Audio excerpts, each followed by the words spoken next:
How many mature bucks have you missed because you refuse to hunt from the ground? Because the answer for most of us is a lot more than we want to admit. I spent 22 seasons as a tree stand hunter. Every buck I killed came from 15 to 25 feet in the air, roughly the height of a 2-story building. I was convinced that elevation was the only way to beat a whitetail's nose and eyes. Then, I hunted with a buddy who guides in Pike County, Illinois, that legendary big buck country where the Mississippi and Illinois River bluffs create steep timbered ridges dropping into agricultural bottomlands, and the mature buck density is among the highest in North America. He killed his biggest buck, a 168-inch 10-point from the ground, sitting against a cedar tree in a thicket so dense that no climber or hang-on stand could have been placed within 200 yards, roughly 2 football fields, of the spot where the buck bedded. He was 12 yards from the deer when he drew his bow. I asked him why he was on the ground. He said, "Because the buck lives in a place where trees do not grow tall enough or straight enough to hold a stand. The biggest deer on this farm have never seen a hunter because no hunter can get above them." That sentence changed how I think about deer hunting. If you have killed a deer from the ground that you could not have killed from a tree, I want to hear the setup. Stay until the end because there is a specific ground hunting position for the rut lockdown phase, which is the 5 to 7 day window when mature bucks pair with individual does and stop moving. That has produced more mature buck encounters for me in 3 seasons than my best tree stand produced in the previous 10. The mistake most hunters make with ground hunting is treating it as a backup plan. You climb down when the wind is wrong. You hunt the ground when you cannot find a tree to hang a stand. You sit on the ground when you are too tired or too cold to climb. Ground hunting as a last resort produces last resort results. The hunters who kill mature bucks from the ground treat it as a primary strategy with its own set of rules, its own gear, and its own situations, where it outperforms a tree stand by a wide margin. There are 4 specific situations where hunting from the ground is not just equal to a tree stand, but measurably better. The first situation is bad weather. High winds above 15 miles per hour and steady rain create conditions where a tree stand is dangerous, uncomfortable, and less effective than a ground position. A hunter sitting 20 feet up a tree in 25 mile per hour, gusts is swaying, making noise against the platform, and fighting to hold a steady aim. A hunter sitting on the ground against a tree trunk at the edge of a field is stable, quiet, and protected from the worst of the wind by the terrain around him. More than that, the deer behavior changes in bad weather in a way that favors the ground hunter. Whitetails in high wind and rain cannot hear as well, cannot smell as well, and cannot see as well in thick cover. Their 3 primary defense systems are all degraded simultaneously. Research from the University of Georgia's Deer Lab has documented that whitetail movement increases by roughly 20 to 30% in the 12 hours ahead of a major cold front. Particularly when the front is accompanied by wind and rain. The deer move more because they are feeding aggressively before the pressure drops, and they tend to move toward open areas, field edges, creek banks, and clearings, because they want to use their eyes in conditions where their ears and nose are compromised. A ground hunter positioned at the edge of a field or along a creek drainage with a good wind, a pair of binoculars, and a rifle can cover 200 to 400 yards of visibility, roughly 2 to 4 football fields, while a tree stand hunter in the timber is limited to 30 to 40 yards of shooting lane in the same wind. I tested this on my southern Vermont property, that mountain hardwood country between Bennington and Brattleboro, where the ridges run 2,500 feet, and the sugar maple and beech forests thin out on the exposed western slopes. During a late October storm, with sustained winds of 20 miles per hour and intermittent rain, I sat against a stone wall at the edge of a hayfield with my Vortex Viper H-dye binoculars at $500 and a Savage 110 in point, $308 at $600 on a set of Primo's trigger stick shooting sticks at $60. Over 3 hours that afternoon, I glassed 11 deer moving along the field edges, including 2 bucks, a spike, and a 3-year-old 8-point that crossed the field at 180 yards, roughly the distance from home plate to the center field wall. I passed on both because neither was the deer I was after, but in those same conditions, my tree stand 400 yards away in the timber would have shown me nothing because the deer were not in the timber. They were in the open. The wind put them there. The ground position let me see them. A tree stand in the woods would have been an empty chair in a windstorm. The gear for ground hunting in bad weather is minimal, and that is part of what makes it effective. I carry my rifle, a set of Primo's trigger stick shooting sticks at $60, binoculars and a marsupial chest harness at $80, and a lightweight rain jacket. No climbing sticks, no safety harness, no platform, no heavy pack. I can cover a mile of field edge in an afternoon and set up at any point where the terrain looks promising. A tree stand hunter in the same conditions is locked into one position, freezing, swaying, and watching empty timber. The ground hunter relocates when the setup is not producing. I moved 3 times that afternoon in Vermont, adjusting to a shifting wind, and each move took less than 5 minutes because I was carrying nothing but a rifle and sticks. Try moving a hang-on stand 3 times in a rainstorm. Your hunt is over before you finish the second set of climbing sticks. Quick pause here. Everything I just walked through, and 100 more tricks like it, is sitting inside the Buck Hunter's Bible, 2026 edition. 280 pages of the stuff that actually puts deer on the ground. And right now, if you grab it, I am throwing in the 30-day opening day roadmap, completely free. That is a 60-page day-by-day preseason plan that walks you from the first scout to opening morning, so you start this season ahead of every other hunter in the woods. Link in the description, QR code on screen. This is the season you stop guessing. The second situation is rut lockdown, and this is the one that changed my hunting permanently. The rut lockdown phase happens roughly 7 to 10 days after peak chasing activity, when the majority of mature does enter estrus within a narrow window. During lockdown, a mature buck pairs with a single doe and stays with her in a small piece of cover for 24 to 48 hours while breeding occurs. He does not chase. He does not visit scrapes, which are patches of pawed dirt where bucks deposit scent as territorial markers. He does not travel his normal routes. He beds with the doe in thick cover and waits. If you are sitting in a tree stand on a travel corridor during lockdown, your sit is going to be slow because the bucks are not traveling. They are locked in cover. The trick is identifying which cover they lock down in. It is not the big timber. It is not the open ridges. It is the small, overlooked patches of thick cover that connect larger habitat blocks. The 2-acre briar patch between 2 crop fields. The overgrown fence row that runs 300 yards, roughly 3 football fields, between a woodlot and a bean field. The 1-acre wetland thicket with cattails and dogwood at the bottom of a drainage. The old bulldozer pile that has grown up with honeysuckle and multiflora rows. These are the places where bucks feel hidden, protected, and close enough to food that the doe does not have to travel far. They are also places where you cannot hang a tree stand because the trees are too small, too thick, or non-existent. I killed my best ground hunting buck during lockdown on my East Texas property, that piney woods and creek bottom country between Lufkin and Nacogdoches, where the planted pine plantations run between hardwood creek drainages and the deer travel the transition edges. A 4.5-year-old 9-point that had been on camera since August, but disappeared from every camera location in early November when the does came into estrus. I found him by walking the edges of a 3-acre overgrown clear cut that had regrown into head-high pine saplings, too thick to walk through, but surrounded by open hardwood timber where my stands were hung. I could see fresh tracks going in. I could see a faint trail along the south edge. I set up against a fallen pine trunk, 15 yards from the trail entrance, roughly the distance across a 2-car garage, with my bow across my knees, and waited. At 4:15 p.m. a doe walked out of the thicket along the faint trail. 30 seconds later, the buck stepped out behind her with his nose on her hindquarter. He was at 18 yards quartering away, which means his hindquarter was toward me, and his head was angled away, giving a clear path to the vitals behind the front shoulder. I made the shot at 18 yards. That buck had been living in a thicket that no tree stand could reach and no hunter on my lease had ever entered. He felt safe in there because he was safe. No human had given him a reason to leave. I need to share a mistake I made during my first lockdown ground hunt because it almost ruined the approach for me permanently.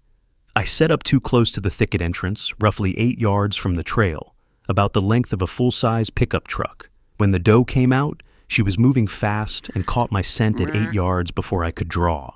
She blew, flagged, and took the buck back into the thicket with her. I sat there for another 2 hours. Nothing came back out. The next afternoon, I set up at 18 yards from the same trail entrance with a fallen pine between me and the opening that broke up my outline. Same doe, same buck. She walked past my position without alarm because the extra 10 yards of distance and the log between us kept me below her detection threshold. The buck followed 30 seconds later. The shot was at 18 yards.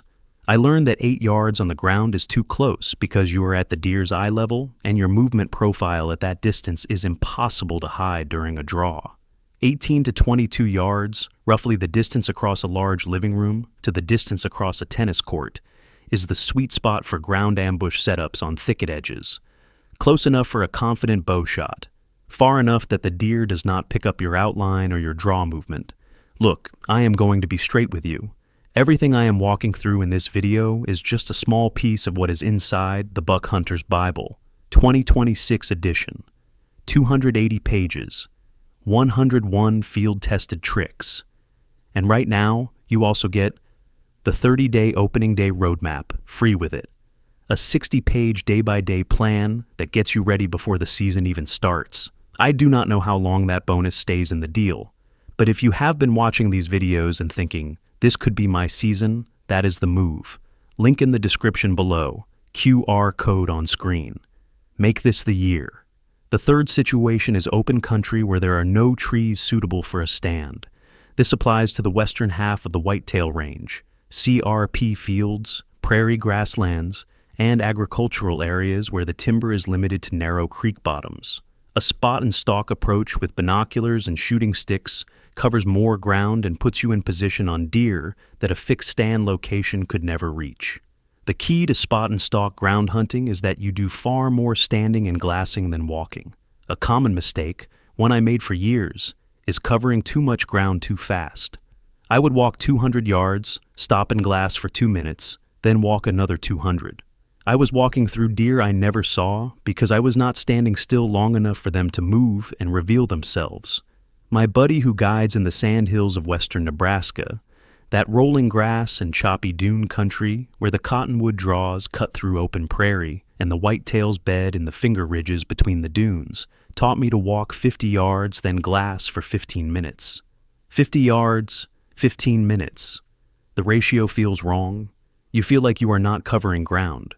But in those 15 minutes of motionless glassing, you pick up the flick of an ear, the horizontal line of a back in the grass, the white flash of a throat patch turning to look at a distant sound. You see pieces of deer, not whole deer, and each piece tells you whether to close the distance or keep glassing. I adjusted my ratio from 200 to 2 down to 50 to 15, and my spot and stalk encounters tripled in a single season. The other detail that most ground hunters ignore in open country is clothing. A tree stand hunter 20 feet in the air is silhouetted against the sky, which is why most camo patterns are designed for that viewing angle. A ground hunter is silhouetted against the ground, against grass, against brush, against dirt. The best camo for ground hunting is darker and more earth tone than the best camo for a tree stand. I switched from mossy oak breakup country, which is a good tree stand pattern with a lot of sky tone grays and greens, to mossy oak bottomland, which is a darker, browner pattern designed for ground level concealment. When I started ground hunting seriously, the difference was noticeable. A buddy who hunts the sandhills with me said he could spot me from 150 yards in the breakup country, but could not pick me out from 80 yards in the bottomland when I was sitting against a cottonwood trunk. Same hunter, same terrain, different pattern, different detection range. A First Light Spectre jacket in their cipher pattern runs $275 and is designed specifically for ground-level hunting. A Drake non-typical silencer jacket in mossy oak. Bottomland runs $140 and does the same job for half the price. I hunt in the Drake. The deer do not read the price tag. The fourth situation is thick cover, where tree stand access is impossible. This connects back to the Pike County buddy I mentioned at the beginning. Cedar thickets, pine plantations under 10 years old, briar patches, rhododendron tangles, and overgrown clear-cuts all hold mature bucks precisely because no hunter hunts them. The deer figured out where humans do not go, and they move there. Ground hunting these thick cover areas requires a different mindset than sitting in the open with binoculars. You move slowly, You stop every 3 to 4 steps. You listen more than you look. You scan at deer body height, roughly 3 feet off the ground, about waist height on a standing hunter, for horizontal lines in a vertical world. A deer body is horizontal. Trees, brush, and stems are vertical. Your eye catches the horizontal shape before it recognizes the animal. A ground blind, which is a concealment structure built at ground level from natural materials, or a portable fabric enclosure like an Ameristep doghouse at $120 or a Primo's Double Bull surround view at $400, gives you a fixed position inside thick cover where a tree stand would be impossible.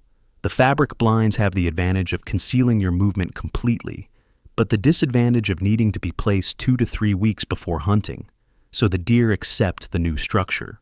The natural brush blind has the advantage of being free and built on the spot, but requires more discipline to remain motionless.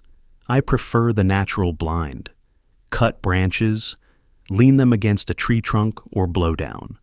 Create a wall on 3 sides with an opening toward the expected approach. Make it look like it fell there. The deer accept a natural brush pile within hours because it looks like every other piece of deadfall in the timber. A black fabric box that appeared overnight takes 2 weeks of conditioning before the deer stop circling it suspiciously at 40 yards. I want to address the scent concern because it is the first objection every tree stand hunter raises about ground hunting. You are at the deer's nose level. You do not have the elevation advantage that disperses your scent above the deer's travel height. This is true, and it means that wind discipline on the ground is not optional. It is everything. I check the wind every 5 minutes with a milkweed puff or a wind checker bottle. If the wind shifts and puts my scent on the approach trail, I move, period. No debate, no waiting to see if the deer comes anyway. I pack up and relocate 50 yards downwind. The advantage of a ground position is that relocation takes 2 minutes. Relocating a tree stand takes 30 minutes and makes enough noise to clear the area.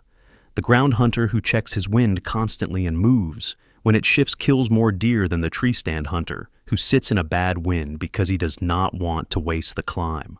Where ground hunting does not work is on flat, open timber with good visibility in all directions and minimal ground cover. If a deer can see 100 yards through an open hardwood forest with no undergrowth, your ground position is exposed from every angle. In that specific terrain, a tree stand at 20 feet provides the elevation advantage that compensates for the open sightlines. I sat on the ground in open hardwoods exactly once on a flat Ohio property. A doe spotted me at 60 yards, roughly the distance from home plate to the pitcher's mound, because my silhouette against the tree trunk broke the visual pattern of the timber. She blew 3 times, flagged every deer within a quarter mile, and I sat there for the next 2 hours looking at an empty woods. Lesson learned. Open timber with no undergrowth is tree stand country. Thick cover, bad weather, open fields, and lockdown thickets are ground country. Know which tool fits which terrain. If you have a ground hunting setup that produces consistent results, leave the details below. Anything I missed that works on your property, I want to know. Next time we are covering the 5 entry route mistakes that spoil your best, stands before you ever sit in them. The biggest bucks on most properties live in places where no tree stand can reach them. They live in the thickets, the briar patches, the overgrown fence rows, and the 2-acre tangles that every other hunter walks past. The ground hunter does not walk past. He walks in, and the deer that have never seen a human at eye level inside their bedroom are the deer that make mistakes at 15 yards.